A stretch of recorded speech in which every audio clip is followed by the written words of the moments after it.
चंडीगढ़ से इस वक्त की बड़ी खबर आपको बता दें, विधायक रणजीत चौटाला ने इस्तीफा दिया है।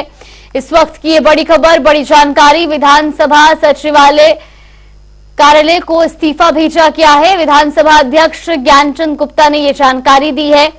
रणजीत चौटाला ने अपने पद से इस्तीफा दिया है। आपको बता दें कि बीजेपी ने उन्हें लोकसभा उम्मीदवार बनाया है। हिसार से चुनाव लड़ेंगे रणजीत चौटाला। ये बड़ी खबर, बड़ी जानकारी चंडीगढ़ से आपको बता रही, जहां विधायक रणजीत चौटाला ने अपने पद से इस्तीफा दिया है। हिसार से उन्हें लोकसभा का प्रत्याशी बनाया गया है, तो वहीं उन्होंने अब अपने पद से इस्तीफा दिया है। ये बड़ी खबर, बड़ी जानकारी।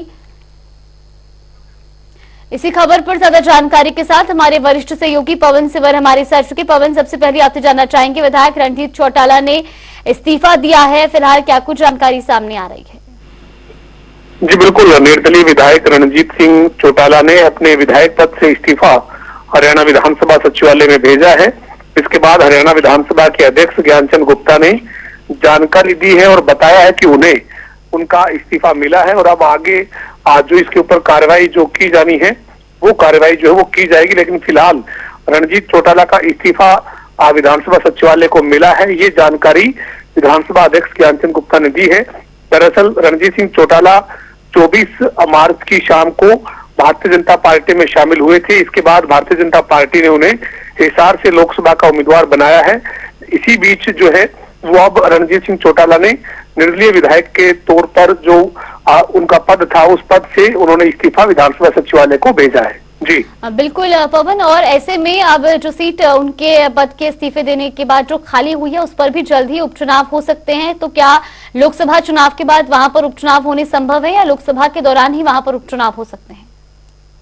देखिए, रणजीत सिंह चौटाला निर्दलीय विधायक थे और उनकी जब उन्होंने भारतीय जनता पार्टी ज्वाइन कर ली तो उन्हें जाहिर है कि अपने पद से उन्हें इस्तीफा देना था, क्योंकि निर्दलीय विधायक के तौर पे उनका सरकार को समर्थन था। लेकिन अब जब बीजेपी में आधिकारिक तौर पे उन्होंने पार्टी ज्वाइन की तो उन्हें इस्तीफा देना पड़ा है। हरियाणा में रानिया जो सीट है जहां से निर्दलीय विधायक रणजीत सिंह चौटाला बने थे उस पर जो है वो शायद उपचुनाव की जरूरत नहीं पड़ेगी, क्योंकि लोकसभा के चुनाव घोषित हो चुके हैं और इस बीच जो है वो अब रानिया में उपचुनाव होगा ऐसी स्थिति नहीं बनती दिख रही। लेकिन इसके बाद हरियाणा में विधानसभा के चुनाव ही लोकसभा चुनाव के बाद होने हैं और विधानसभा के चुनाव में बहुत ज्यादा समय नहीं बचेगा लोकसभा चुनाव के नतीजों के बाद। तो ऐसे में आम चुनाव जो होंगे हरियाणा विधानसभा के, उनके साथ ही इस सीट का चुनाव होगा। उपचुनाव जैसी कोई स्थिति बनती हुई नहीं दिख रही है। बहरहाल जो जानकारी है वो यही कि रणजीत सिंह चौटाला ने निर्दलीय विधायक के पद से इस्तीफा विधानसभा को भेज दिया है। विधानसभा अध्यक्ष ने इसकी पुष्टि की है। अब देखना यही है कि विधानसभा सचिवालय इसके ऊपर किस तरीके से क्या कार्रवाई जो है वो करता है। इस्तीफा मंजूर करने को लेकर किस तरह की प्रक्रिया अपनाई जाती है, क्योंकि 24 मार्च की शाम को 8 बजे जो है वो रणजीत सिंह चौटाला भारतीय जनता पार्टी में शामिल हुए थे।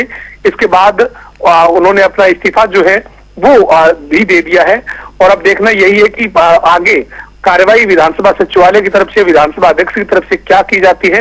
लेकिन उपचुनाव जैसी कोई स्थिति पैदा हरियाणा में इस रानिया सीट पर नहीं होगी, क्योंकि लोकसभा चुनाव के बाद हरियाणा में जो है विधानसभा के चुनाव होने हैं और विधानसभा के चुनाव जब होंगे तो आम चुनाव में ही रानिया की सीट पर चुनाव होता हुआ नजर आएगा। बिल्कुल, बहुत बहुत धन्यवाद पवन आपका हमारे साथ जुड़ने के लिए और तमाम जानकारी हम तक पहुंचाने के लिए। चंडीगढ़ से बड़ी खबर आपको बता रहे, जहां विधायक रणजीत चौटाला ने अपने विधायक पद से इस्तीफा दिया है। आपको बता दें कि भारतीय जनता पार्टी ने उन्हें लोकसभा चुनाव में अपना प्रत्याशी बनाया है।